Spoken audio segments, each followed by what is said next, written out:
Paz, herdeiros! Hoje nós vamos dar continuidade à série Encontros com Jesus. Nós já vimos o encontro que Jesus teve com diversas pessoas, mulheres comuns, homens comuns, em lugares comuns. E hoje nós vamos ver o encontro que Jesus teve com Lázaro, o encontro da morte para a vida. O nosso texto básico vai ser João 11, e eu vou ler agora o verso 43. E, tendo dito essas palavras, clamou em alta voz: Lázaro, vem para fora. Então, o homem que havia morrido saiu da gruta, tendo os pés e as mãos atados com faixas de linho e o rosto envolto com um pano. E Jesus orientou-os: retirai as faixas dele e deixai-o seguir. Lázaro não foi a única pessoa que Jesus ressuscitou. Ele ressuscitou outras. Mas o que tem de muito diferente no caso de Lázaro é que Lázaro já estava morto há 4 dias. As outras pessoas estavam mortas há algumas horas apenas. Então, essa ressurreição trouxe um impacto muito grande na vida das pessoas e na vida dos discípulos. E algumas pessoas reagiram crendo em Jesus, enquanto outras agiram de forma a causar a morte dele, meio que denunciando ele para os fariseus, enfim, reclamando dessa ação dele. De qualquer forma, essa ressurreição trouxe grande impacto. Agora vamos ler o verso 1 do capítulo 11.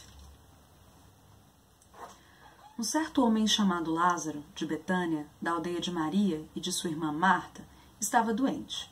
Esta Maria, cujo irmão Lázaro estava doente, era a mesma que ungiu com óleo perfumado o Senhor e lhe enxugou os pés com os próprios cabelos.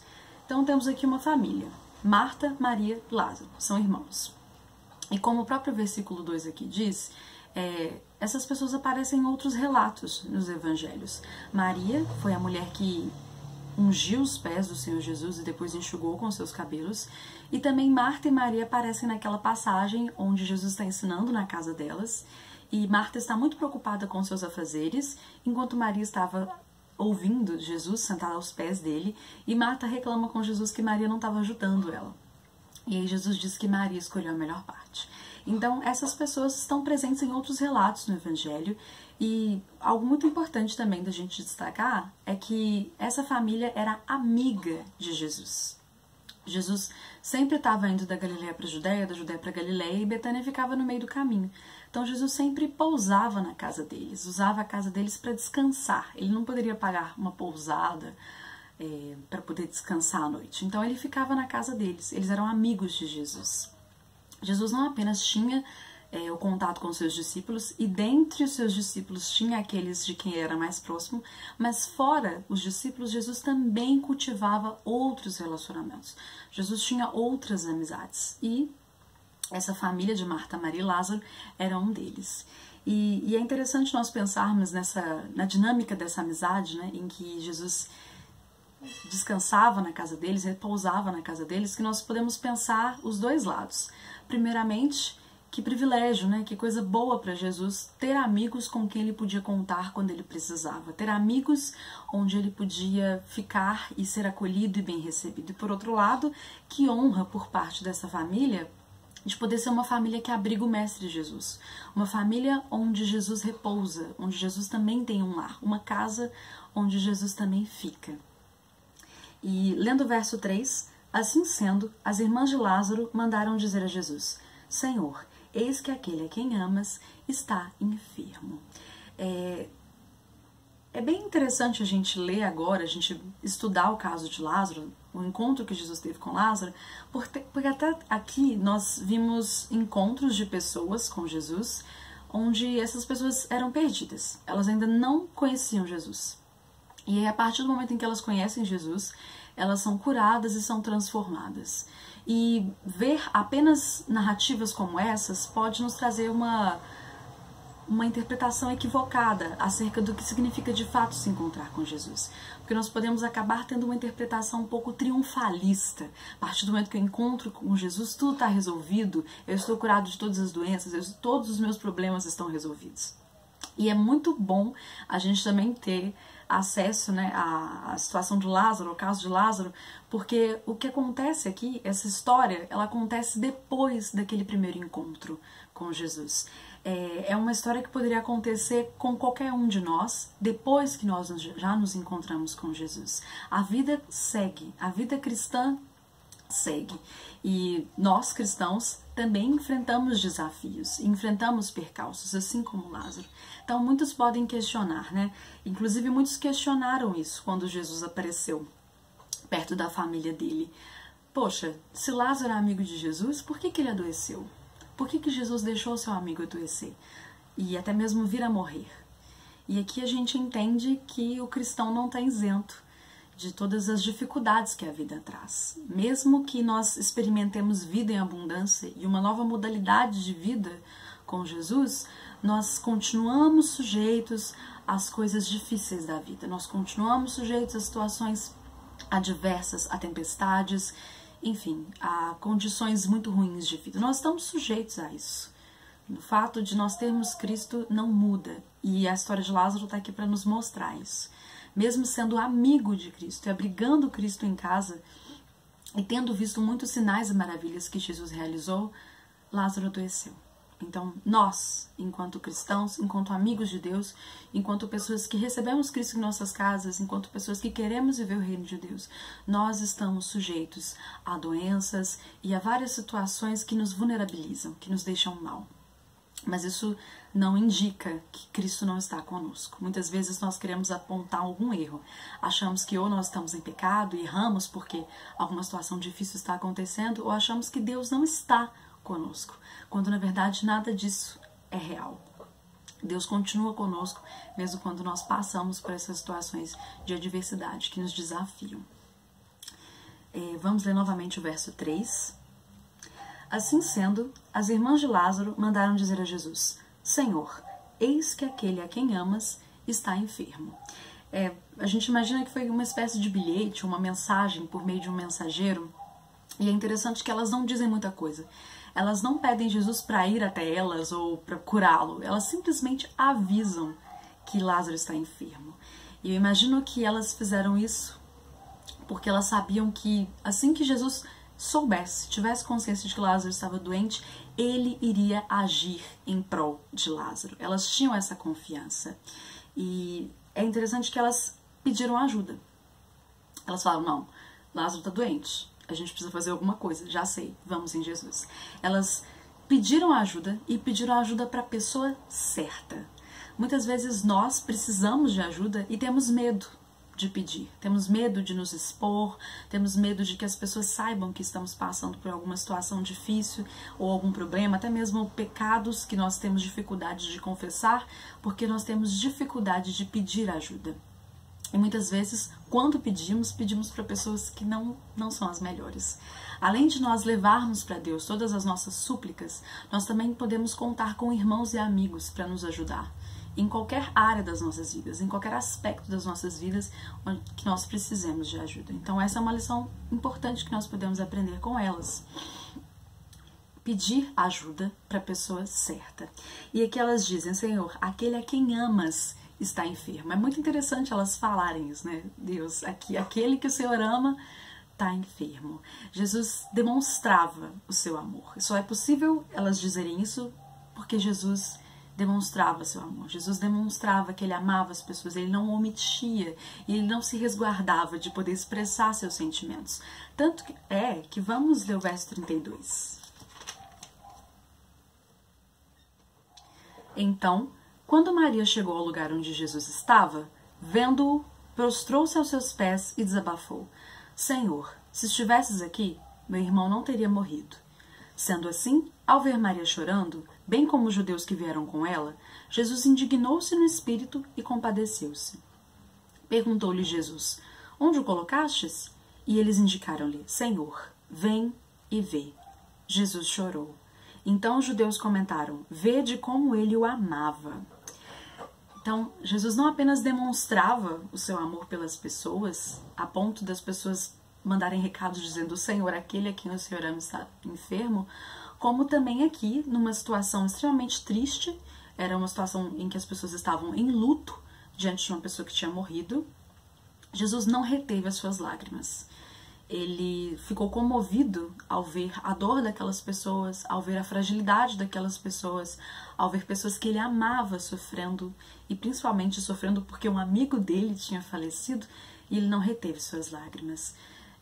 Isso é uma lição muito importante pra gente, porque às vezes nós temos medo de expressar os nossos sentimentos, nós temos medo de que as pessoas percebam as nossas falhas, que elas saibam quais são os nossos defeitos, nós temos medo de estarmos sendo expostos ou que sejamos julgados na nossa espiritualidade, que a nossa fé seja questionada porque nós estamos ou tristes ou abalados por causa de alguma coisa.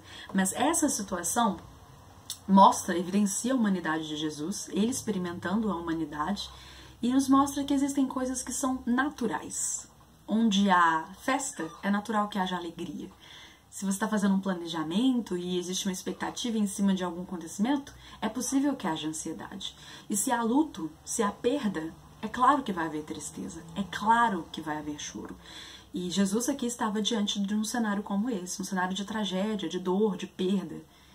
Nada mais natural do que a tristeza e do que o choro. Então Cristo aqui está nos mostrando sua humanidade, nos mostrando que nós temos esse direito. Nós temos o direito de reagirmos às situações de maneira proporcional ao que elas são. O fato de sermos cristãos não nos obriga a vestirmos uma capa ou vestirmos uma máscara rígida que não demonstra reações, que não demonstra sentimentos quando alguma coisa nos atinge. Então Jesus está mostrando aqui que ele se expressa, ele chorou, ele não reteve suas lágrimas. Quando elas são oportunas, nós podemos sim chorar. Agora vamos ler o verso 4.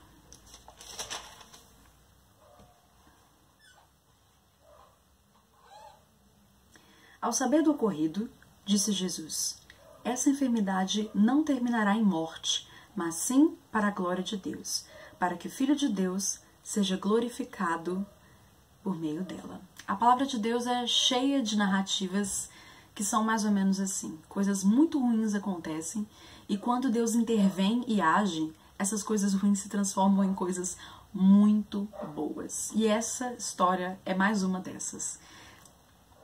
Tudo estava negativo. Lázaro desceu e estava morto. E Cristo está nos adiantando aqui que essa enfermidade não vai ser para a morte, mas vai ser para a glória de Deus. Deus é um grande especialista em transformar mal em bem. Um especialista em transformar situações onde há desesperança, morte, medo, tristeza, em situações onde há glória, onde há regozijo, onde há esperança, onde há alegria, onde há festa. Deus é um Deus que pode fazer isso. E é interessante a gente pensar que essa enfermidade redundaria em glória. Tudo que nos acontece deve acontecer para a glória de Deus, mesmo que seja uma enfermidade, mesmo que seja uma situação horrível que nenhum de nós desejaria. A questão é que às vezes a gente se esquece que nós precisamos nos alinhar à agenda de Deus. Muitas vezes nós fazemos muitos planos, muitos projetos e esquecemos de submetê-los à vontade de Deus. E às vezes eles dão errado e nós nos questionamos por quê.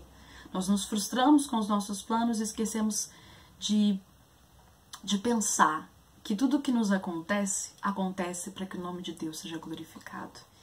E é isso que Jesus está dizendo aqui. A vida dessas pessoas não está solta, não são acontecimentos ao acaso, mas eles, enquanto servos de Deus, têm nas suas vidas o reflexo da glória de Deus. E aqui, no meio dessa enfermidade, no meio dessa situação de tristeza, Deus vai ser glorificado. Que nós, em situações onde nós nos encontramos tristes e desanimados, nós possamos nos lembrar disso, ter essa certeza de que as coisas que nos acontecem contribuem para o nosso bem e para que o nome de Deus seja glorificado, para que o reino de Deus se expanda. Nós nunca podemos perder essa certeza, nós nunca podemos perder essa fé de que Deus governa sobre todas as coisas. Deus é soberano, Ele está acima de tudo e de todos, e é Ele quem governa o nosso destino. Ele é poderoso para transformar o mal em bem. E aqui nós vemos, nós na verdade até adiantamos o final, aqui nós vemos que Deus pode transformar um dia mau em um dia muito bom. E é essa certeza que nós temos. Agora vamos ler o verso 5. E Jesus amava Marta, a irmã dela, Maria, e a Lázaro. Nos poucos relatos que nós temos sobre essas duas irmãs na Bíblia, nós podemos ver que elas são completamente diferentes.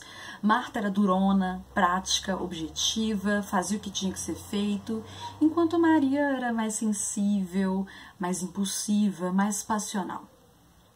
Quando Jesus chega até a aldeia e elas ficam sabendo que Jesus chegou, Marta vai prontamente, vai até Jesus e tem uma conversa surpreendentemente sóbria com Jesus, não titubeia, responde na hora, extremamente firme. Já Maria não foi quando ficou sabendo, ela só foi quando Jesus a chamou e aí ela chegou lá, se prostrou aos pés dele e assim, Jesus provavelmente já estava muito comovido com toda a situação, de saber que seu amigo estava doente e morto. Provavelmente ele ficou muito comovido com Marta, mas foi quando ele viu Maria, foi que ele chorou. Então assim, Maria acabou de abalar com o coração de Jesus. Nós vemos que ela era uma pessoa sensível e expressiva e que influenciava as pessoas. Então assim, nós vemos muitas diferenças entre elas. Quando Jesus estava na casa delas ensinando, Marta estava super responsável, cuidando dos seus afazeres, cuidando das coisas da casa e reclamando que Maria não estava. E Maria estava lá toda derretida aos pés de Jesus, não queria nem saber das coisas da casa. E nisso nós vemos a diferença entre elas, né? Lázaro nós não temos muitas características, mas provavelmente ele tinha também um jeito de ser. E é importante a gente ver isso e ver que Jesus amava os três, para nós não pensarmos que o amor de Jesus por nós pode ser causado por alguma coisa nossa, ou alguma coisa que nós façamos. Essas três pessoas eram muito diferentes entre si, essas duas irmãs eram completamente diferentes entre si, e mesmo assim nós vemos Jesus as tratando, cada uma da sua forma, de maneira extremamente carinhosa. Nós vemos Jesus confirmando a fé delas, nós vemos Jesus consolando-as igualmente, mesmo que elas fossem muito diferentes entre si. Isso se dá porque o amor de Jesus é incondicional. Não depende do nosso jeito de ser, não depende do nosso gênero. Jesus amava as duas irmãs e o irmão da mesma forma. Não depende de nada que é nosso. Ele, depende dele, porque ele é amor e o amor dele é incondicional. Então nós podemos descansar nessa certeza, a certeza de que Deus cuida de nós, Deus nos trata com carinho e Deus está prestando atenção em nós e cuidando de nós em todo o tempo. Independente do nosso jeito de ser, nós podemos ser mais durões como Marta ou podemos ser mais sensíveis como Maria. Mas de todas as formas, Deus nos ama, Deus cuida de nós e o amor dele por nós é incondicional. Agora vamos pular um pouquinho para o verso 11. Tendo dito essas palavras, prosseguiu explicando-lhes: Nosso amigo Lázaro dorme, mas eu vou até lá para despertá-lo. Então seus discípulos lhe disseram: Senhor, se ele está dormindo, vai ficar melhor. Entretanto, Jesus lhes havia falado da morte de Lázaro, mas os discípulos pensaram que Jesus estivesse se referindo ao repouso do sono, ao que Jesus lhes disse claramente: Lázaro morreu, e para o vosso bem estou alegre por não ter estado lá, para que agora possais crer. Sendo assim, vamos ter com ele. Jesus esteve sensível à necessidade e à dor dessa família. Ele sabia que eles não estavam bem. As meninas estavam preocupadas, Lázaro estava doente, agora Lázaro estava morto e as meninas estavam enlutadas. Ele percebeu a necessidade dessas pessoas e ele esteve sensível àquilo que as afligia. Da mesma forma, nós precisamos estar sensíveis àqueles à nossa volta. Nesse período de isolamento social, nós estamos mais distantes uns dos outros, não estamos tendo eventos presenciais, cultos presenciais, e com isso a gente acaba se afastando um pouco.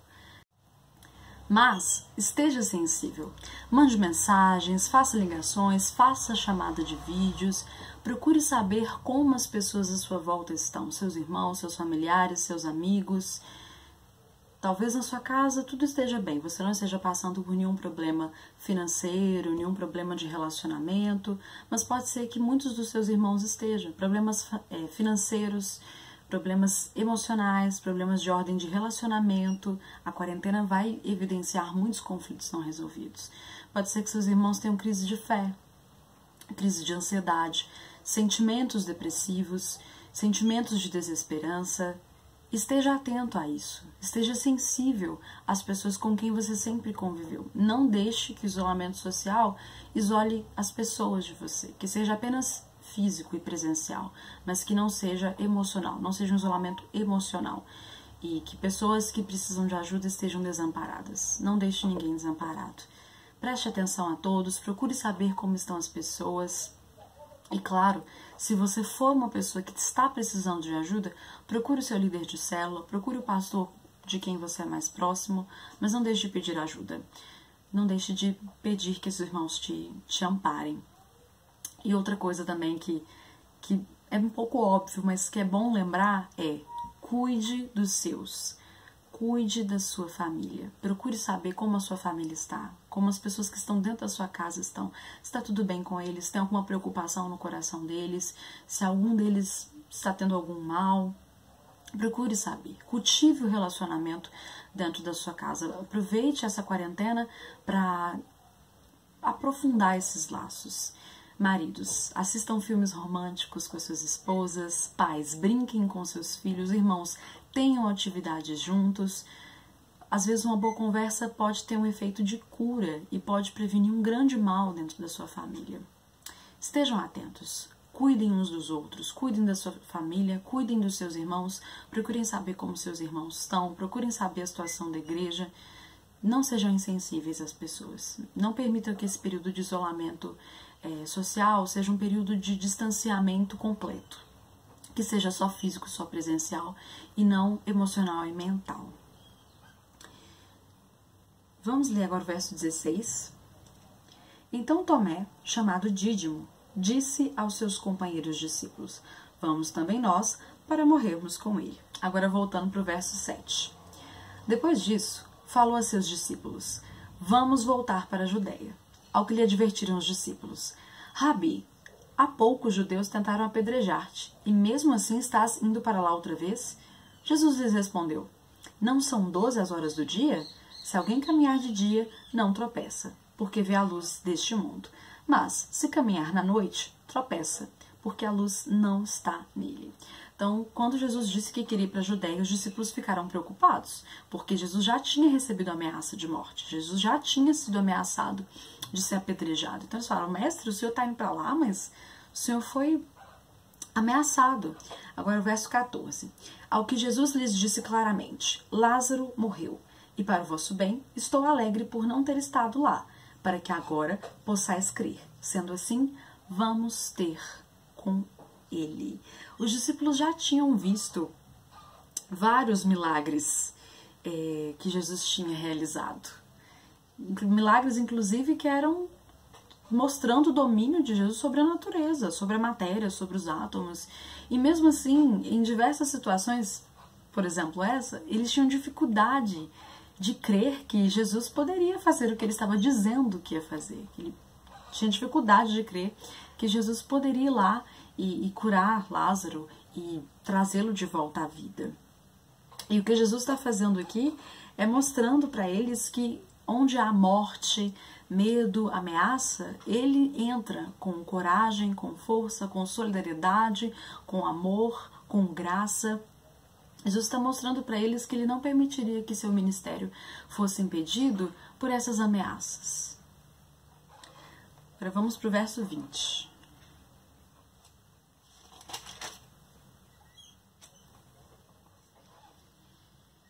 Assim que Marta ouviu que Jesus estava a caminho, saiu ao seu encontro. Maria, no entanto, ficou sentada em casa. Disse Marta a Jesus: Senhor, se estivesses aqui, meu irmão não teria morrido. Mas sei que, mesmo agora, seja o que for que pedires a Deus, Ele te dará. Essa frase dela é interessante porque ela parece trazer dois sentidos. Um deles é em forma de reprimenda. Se o Senhor estivesse aqui, meu irmão não teria morrido. Mas ao mesmo tempo em que tem essa reprimenda embutida, essa frase também mostra a fé dela. Se o Senhor estivesse aqui, meu irmão não teria morrido. E ela ainda complementa no verso 22. Mas sei que, mesmo agora, seja o que for que pedires a Deus, Ele te dará. Então, Marta reforça a fé que ela tem em Jesus. No verso 23, Jesus diz: Então assegurou-lhe: o teu irmão ressuscitará. E Marta lhe disse: eu sei que ele vai ressuscitar na ressurreição, no último dia. A maior parte dos judeus acreditava na ressurreição. 25. Esclareceu-lhe Jesus: eu sou a ressurreição e a vida. Aquele que crê em mim, mesmo que morra, viverá. E todo o que vive e crê em mim, não morrerá eternamente. Tu crês nisso? Ela lhe afirmou: sim, Senhor. Eu creio que tu és o Cristo, o Filho de Deus, que devia vir ao mundo. Jesus aqui está indicando que existe um jeito de viver, um tipo de vida que está muito além do que nós conhecemos. E é muito interessante ver a declaração de fé de Marta para com Jesus nesse momento. Marta tinha acabado de enterrar seu irmão e tinha certeza de que se Jesus estivesse ali, o irmão dela não teria morrido. Marta cria no poder de Jesus para ressuscitar Lázaro. E, no entanto, Jesus não tinha ressuscitado Lázaro ainda. E mesmo assim, ela continuou a crer que Jesus era Cristo, o Messias que viria, o Filho de Deus. Essa fé é extraordinária. Mesmo, e nos mostra que mesmo que Lázaro não tivesse sido ressuscitado, Marta continuaria a crer em Jesus. Marta continuaria a acreditar que aquele era o Filho de Deus e que ele tinha poder para curar. E Jesus foi lá e trouxe Lázaro de volta à vida. E ele falou aqui no verso 15, no verso 14, Lázaro morreu, e para o vosso bem estou alegre por não ter estado lá, para que agora possais crer. Jesus sabia que essa ressurreição seria muito importante para que seus discípulos pudessem crer nele depois que ele morresse. E muito provavelmente Marta, Maria e Lázaro, quando Jesus faleceu e quando eles souberam da ressurreição, eles creram em Jesus. Eles creram que Jesus havia ressuscitado. Talvez até tenham visto Jesus ser assunto aos céus. Esse milagre de Jesus foi muito importante para que os discípulos e as pessoas que o seguiam pudessem crer nele depois que ele morresse, pudessem crer que ele havia ressuscitado. Que foi muito importante para que eles vissem o poder de Deus em ação e do que Jesus é capaz, do que Deus é capaz, para ver que Deus reina sobre a morte, até mesmo sobre a morte. Ela não consegue pará-lo. E quando Jesus fala com Marta, ele fala que aquele que crê em mim, mesmo que morra, viverá. O fim último das coisas, o fim último dos milagres de Jesus não era necessariamente a cura das pessoas que ele curava, não era necessariamente a vida de Lázaro para sempre. Afinal de contas, Lázaro faleceu, as pessoas que foram curadas por Jesus também faleceram. Mas quando Jesus curava essas pessoas, quando Jesus ressuscitou essas pessoas, ele estava querendo comunicar outra coisa. Ele estava querendo comunicar que ele era a ressurreição e a vida. Que aqueles que criam nele, mesmo que morressem, ainda teriam a vida. E que essa vida era de uma qualidade muito superior a essa que nós temos hoje. Essa vida era muito superior, era muito melhor. Porque é uma vida que a morte não conseguiria encerrar. Esse relato da ressurreição de Lázaro é um relato que nos faz entender um pouco melhor essa nova vida que Jesus traz para nós, essa nova vida que nós podemos experimentar em Jesus.